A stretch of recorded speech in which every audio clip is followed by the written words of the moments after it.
Hola, ¿cómo le va a todos y a todas? Vamos por la siguiente clase, que es la segunda parte del tema educación en medios, digamos, que estamos haciendo un relevamiento de cómo funcionan, cuál es la lógica y qué son los medios de comunicación y qué mensajes transmiten y cómo se construyen esos mensajes. Vimos la primera parte y ahora vamos por la segunda parte. En esta segunda parte vamos a analizar tres bloques temáticos. Vamos a centrarnos de nuevo, vimos un poco este panorama en la primera parte, que es la idea de cómo trabajan los medios con la realidad. Luego vamos a ver cómo están construidos los mensajes de los medios más masivos, ¿sí? que conducen a audiencias masivas sus mensajes. Vamos a ver cómo están construidos esos mensajes. Y finalmente nos vamos a meter con una cuestión que tiene que ver con la relación de poder de los medios dentro de una sociedad, que es un factor muy importante, ¿sí? Porque los medios de comunicación son un factor de poder. Así como el factor político y el factor económico de una sociedad son factores de poder, el factor mediático hoy ya constituye uno de los grandes factores de poder de las sociedades en todo el mundo. Y ese factor de poder está dado en muchos casos por la cuestión de la propiedad de los medios, es decir, de quiénes son los medios de comunicación. Vamos entonces al primer punto, que es analizar los medios y la realidad. Habíamos dicho en la primera parte de esta clase que los medios construyen la realidad, ¿sí? Los medios no reflejan la realidad, no muestran la realidad, sino que la construyen. No decimos que no la reflejan, porque así como un reflejo en un espejo me devuelve mi imagen, pero no me devuelve a mí. Lo mismo pasa con los medios y la realidad, ¿no? Digamos, cuando yo miro mi imagen en el espejo, veo mi imagen, pero no soy yo. Yo estoy de este lado. Eso es meramente un reflejo de mí. A la realidad le pasa lo mismo con los medios. Los medios no la reflejan. Simplemente veo una imagen de la realidad, pero no es la realidad. La realidad está construida por los medios. Está construida de un modo, a veces, desde un punto de vista o de una conducta voluntaria, de construir una realidad específica, y a veces no. Simplemente cada uno tiene una perspectiva de la realidad, una construcción particular de una realidad. La misma realidad puede ser vista, como vemos en esta imagen alegórica, puede ser vista por dos personas de una distinta manera, ¿sí? Enfocada de una distinta manera. Lo mismo hacen los medios de comunicación.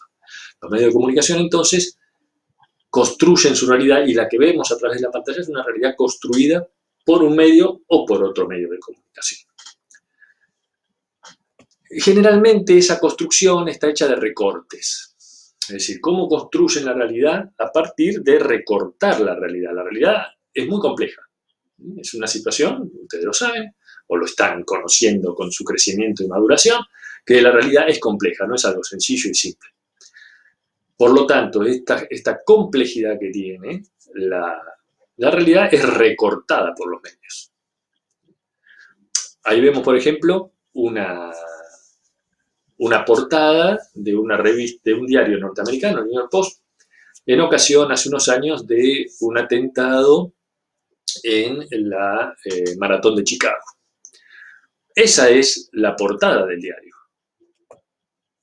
Ahora bien, la imagen completa de lo que estaba pasando es esa. ¿Sí? Esa es la portada y esa es la imagen completa. ¿Qué hizo el diario? Obviamente, recortó la realidad. A veces, ese recorte se da por una cuestión de buen gusto. Quizás esta sea una razón por la que se recortó esa realidad. A veces es por interés. Pero siempre hay un recorte de la realidad.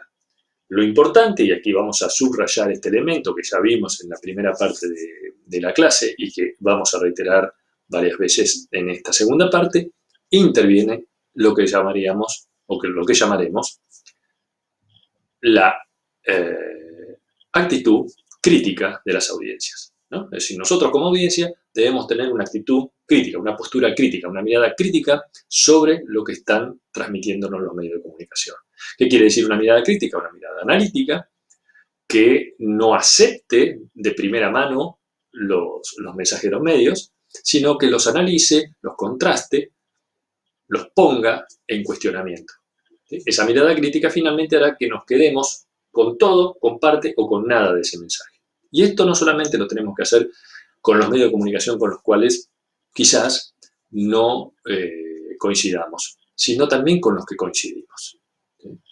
Porque las miradas críticas deben estar planteadas tanto con los medios con los cuales habitualmente coincidimos como con los medios en los que la coincidencia es más difícil. Y no solamente construyen recortando la realidad, sino que esa construcción de la realidad también hace que los medios generen significado. ¿Qué quiere decir generar significado? Generar sentido en nosotros, construir nuestro pensamiento. Ser pensados por los medios. Digamos que nosotros no necesitemos pensar y que ciertos significados de los sucesos y acontecimientos sean mostrados de una manera determinada. Miremos estos dos titulares. ¿Sí? El primer titular dice, según el INDEC, las empresas destruyeron casi 128.000 empleos en los primeros 9 meses de 2016. Fíjense que ese titular dice, las empresas destruyeron. ¿Sí? Es decir, el sujeto de ese titular son las empresas. Pareciera que no hay crisis, pareciera que no hay ninguna decisión política que pudiera haber llevado a la destrucción de esas empresas. Las empresas se destruyeron, o se destruyeron a sí mismas, o fueron destruidas por algún cataclismo natural, ¿no? Es decir, ahí hay claramente una construcción de significado. La construcción de significado es la inexistencia de una causa más allá de la empresa y su destrucción. La de abajo es un titular del diario Clarín, muy histórico ya, muy trabajado, que se dio en el momento del asesinato de los militantes piqueteros Costec y Santillán en la estación Avellaneda, en el año 2001. El titular al otro día fue este: la crisis causó 2 nuevas muertes. Esas 2 personas fueron asesinadas por la policía bonaerense de aquella época. Pues bien, para el titular, el sujeto de nuevo es la crisis. Digamos, quien genera esas muertes es la crisis, en este caso, y no las balas policiales. Entonces, estamos en la construcción de significado. Pero esto pasa en todas partes del mundo. Vámonos a España, ¿sí? Y vamos a ver 2 titulares españoles, en este caso relacionados con la violencia de género. Un diario, ¿sí? El diario El Mundo, en la parte superior vemos un titular del diario El Mundo de España. La volcánica relación que mató a Lourdes. ¿Sí? Digamos, de nuevo el sujeto. ¿Quién mató a Lourdes? La volcánica relación. No un varón, no su pareja, no su marido, ¿sí? Sino que la relación es la que generó la muerte de Lourdes. Lourdes fue asesinada por una relación volcánica y no por una persona violenta que la mató. Vamos a la de abajo, el diario El País, el diario más importante de España. Una mujer de 27 años muere acuchillada por su pareja en Madrid. ¿Sí? Muere acuchillada, no es asesinada. Murió acuchillada por su pareja. Ahí hay un giro, ¿sí? Muy particular donde se disuelve el fenómeno violento, ¿no? Digamos, la muerte de esa mujer queda velada en lo que hace a quien ejecutó su muerte, ¿no? Porque no se transforma en un asesinato, no es un asesinato, perdón, sino que se transforma en simplemente una muerte. Allí vemos entonces, de nuevo, la construcción de realidad y en este caso sumada a la construcción de significado en las personas, ¿no? Y esto también debe de ser tratado y analizado por nosotros como audiencia críticamente. De nuevo, la audiencia debe ser crítica. nuestra mirada sobre los mensajes de los medios y sobre los medios debe ser crítica, cuestionadora, contrastando las circunstancias, analizando la realidad, tratando de descifrar lo que dice el medio y no quedarnos simplemente con lo que dice. ¿Bien? Entonces los medios de comunicación tienen una relación bastante tensa, por ponerlo de un modo, ¿sí? Bastante poco amigable con la realidad. Vamos a ver cómo son los mensajes de los medios, pero vamos a ver los mensajes de los medios de audiencias masivas, ¿sí? Lo que llamamos en la primera parte de nuestra clase la TV generalista, ¿sí? La televisión que tiene como audiencias enormes masas de personas. Las televisiones abiertas, ¿sí? Los canales, lo que llamamos nosotros canales abiertos de televisión. ¿Cómo se construye ese mensaje? Tiene estas características, ¿sí? Simple, tiene que ser simple, sencillo. El mensaje de la TV generalista, de la TV de aire, es un mensaje simple. Quiere decir, no es complejo. Dijimos recién, la realidad es muy compleja, pero los mensajes son simples, con lo cual es muy difícil que un mensaje de la TV generalista logre abarcar la realidad, ¿sí? Porque la realidad es compleja y los mensajes son simples. Tienden a ser emotivos. Típicamente son emotivos porque son imágenes y además la emoción es más fácil de tocar que la razón, ¿sí? Es más fácil despertar emociones que despertar pensamientos. Por lo tanto, esos mensajes simples y emotivos son típicos de la TV generalista. Son rápidos. Rápidos quiere decir que duran muy poco tiempo en el aire, ¿sí? Son mensajes de 30 segundos, 1 minuto, 2 minutos a lo mucho, y se terminan. Entonces son mensajes veloces, dados de una manera veloz. A su vez son efímeros, que quiere decir que duran poco en nuestra memoria. ¿Por qué duran poco en nuestra memoria? Porque necesariamente tienen que dejar el vacío para que el siguiente mensaje sea recibido. Entonces, ¿qué hacemos nosotros viendo mensajes en la televisión generalista? Son mensajes sencillos, rápidos, que se dan rápidamente y que necesitan que nosotros los olvidemos también rápidamente, para que dejemos espacio en nuestra cabeza para que venga otro. Si eso no pasase, si esos mensajes quedasen dando vuelta en nuestra cabeza, el que venga después no va a ser conectado por nuestra atención. A su vez son preelaborados, es decir, ya nos dicen cómo debe de ser pensado, piensan por nosotros, ¿sí? Nos dicen preelaboradamente, ¿sí? Nos cuentan todo, principio, desarrollo y final. El mensaje de la televisión generalista es un mensaje preelaborado, que está elaborado previamente, que no necesita nuestro análisis. Tranquilo, yo te cuento la realidad, vos descansá. Ese mensaje preelaborado. Y esquemático. Esquemático quiere decir bastante cuadrado, ¿sí? Con 2, 3 datos básicos. ¿Sí? Volvemos, la realidad es compleja, pero el mensaje es esquemático. La realidad es multifuncional, ¿sí? La realidad requiere de analizar causas diversas, multicausal. La realidad es multicausal, está conformada por causas de muy diverso orden, pero los mensajes son esquemáticos, ¿sí? A más B igual C. Y la realidad no es necesariamente así, ¿sí? A más B menos D menos dividido F, ¿sí? Sumado a G, esa es la realidad. Entonces, un mensaje simple que toca nuestras cuerdas emocionales, que es muy breve de duración y muy breve la duración que queda en nuestra retina, en nuestro pensamiento, elaborado previamente y muy esquemático. Así es el mensaje de la televisión generalista. Piensen ustedes en los mensajes de la televisión de aire y se van a dar cuenta, sea cual sea, noticieros, canales, programas de entretenimiento, shows de panelistas, lo que ustedes quieran. Y se van a encontrar con que los mensajes son esos, de ese formato. Sigamos.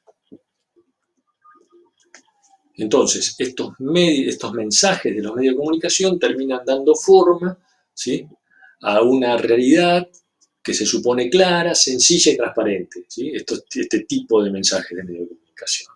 Cuando nosotros sabemos que la realidad no es clara, porque suele ser opaca, que la realidad no es sencilla porque suele ser compleja y que no es transparente porque suele ser contradictoria. Entonces, finalmente, ¿sí?, los mensajes de los medios nos construyen, volvemos a lo anterior, una realidad que no es la realidad que nosotros podemos experimentar. Y terminamos, si no tenemos una mediación crítica, terminamos pensando como piensan los medios de comunicación.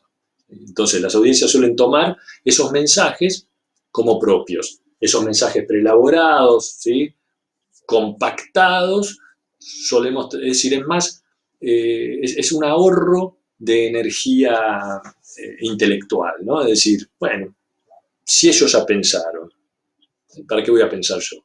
Tomo ese mensaje y me adhiero a él. Y ahí tenemos un problema, ¿sí?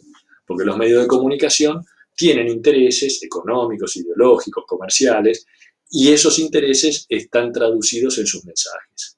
Por lo tanto, si yo me adhiero a ese mensaje, termino pensando como piensa el medio. Como piensa el medio políticamente, como piensa el medio con sus intereses comerciales y como piensa el medio con sus intereses económicos. Entonces, eso es lo que yo tengo que evitar, haciendo un análisis crítico. ¿Cómo hago un análisis crítico? Primero, conociendo, ¿sí? No hay forma de analizar críticamente sin conocer.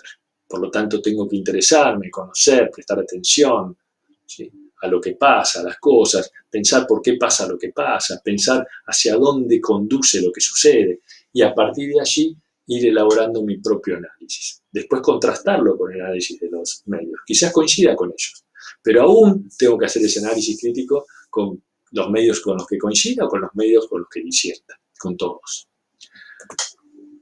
Por lo tanto, estamos allí dándole forma, ¿sí?, a cómo transmitieron los medios de comunicación sus mensajes. Nos queda un último escalón, que es el tema del poder de los medios de comunicación. Y el poder radica en la propiedad, esencialmente. Digamos, los medios de comunicación tienen un dueño, y ese dueño es el que transmite esos mensajes. Nosotros normalmente vemos caras, ¿sí? Si es la televisión, vemos caras.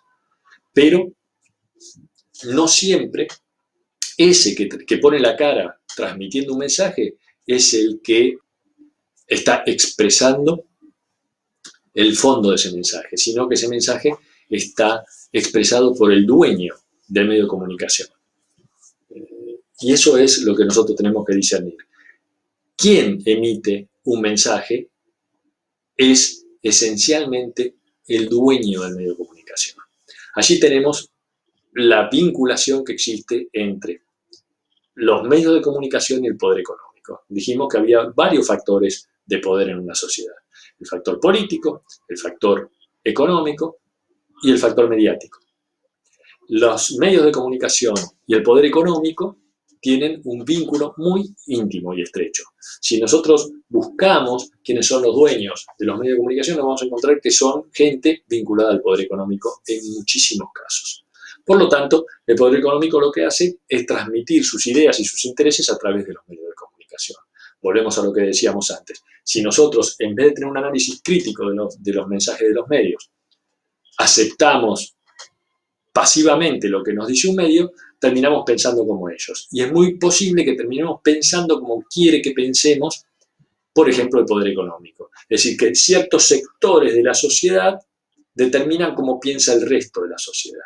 Y muchas veces se da la paradoja, lo vemos en nuestro país y lo vemos en otras partes del mundo también, que ciertos sectores sociales interpretan, ¿sí?, su realidad como si fueran sectores más altos de la sociedad y hacen suyos los reclamos de esos sectores más altos de la sociedad. Digamos, sectores sociales medios o sectores sociales bajos hacen suyos los intereses de los sectores sociales más altos. Esto es posible, ¿por qué? Porque quienes transmiten los mensajes en los medios de comunicación son esos mismos sectores de poderío económico dentro de la sociedad. Pero esto se puede evitar. ¿Cómo evitarlo? Con análisis crítico. Por eso es tan importante. El poder de los medios de comunicación está concentrado. ¿Qué quiere decir que está concentrado? Que está en pocas manos. Donde antes, hace 30, 40 años, existían muchos medios de comunicación, con muchos dueños, hoy hay pocos dueños. No quiere decir que haya menos medios. Lo que hay son menos dueños. Si había 20 dueños, 20 medios y 20 dueños, hoy hay 4 dueños de esos 20 medios. Es muy posible incluso que haya reproducido esa cantidad de medios y hoy haya 30 medios, pero hay 4 dueños. Con lo cual, ahí tenemos un proceso de concentración económica de la propiedad en pocas manos. Esto no es privativo de los medios. En el siglo XXI se ha producido una concentración económica de propiedades en pocas manos en todos los rubros económicos, ¿sí? Se ha producido una concentración económica, por ejemplo, en el rubro de la aviación, ¿sí? Se ha producido una concentración económica en el rubro de los automotores. Se ha producido una concentración económica en el rubro de las alimenticias, es decir, pocas empresas alimenticias son dueñas de casi todas las marcas de alimentos. Pocas empresas automotrices son dueñas de todas las marcas de autos. Pocas empresas de aviación son dueñas de todas las aerolíneas del mundo. Es decir, se ha producido una concentración. Y en los medios de comunicación pasó lo mismo. ¿Quiénes son entonces? Son propietarios concentrados. Esas concentraciones pueden ser de diversas maneras. Pueden darse una concentración horizontal, donde un dueño es dueño de un mismo rubro mediático, por ejemplo, dueño de varios canales de televisión, o dueño de varias radios, o dueño de varios diarios. En ese caso hablamos de una concentración horizontal.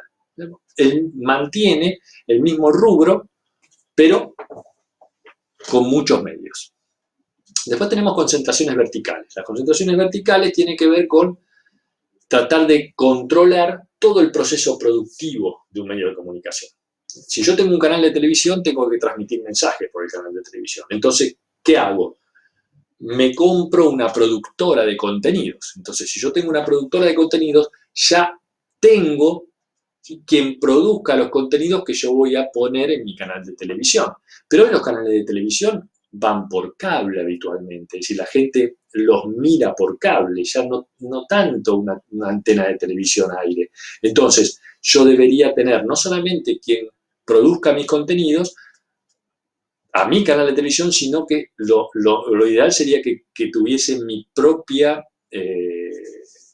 empresa de cable, así yo puedo transmitir mis contenidos libremente sin depender de otros. Bueno, este tipo de concentración, la concentración vertical, se da en Argentina y en otras partes del mundo, donde esta línea de concentración existe. Y después una concentración diagonal. ¿Qué es la concentración diagonal? Yo, una empresa de medios, no tengo medios del mismo rubro, tengo diferentes rubros. Entonces tengo un canal de televisión, tengo 2 radios, tengo un portal de noticias en internet, tengo un diario y 10 revistas. Eso es un rubro de concentración de carácter diagonal.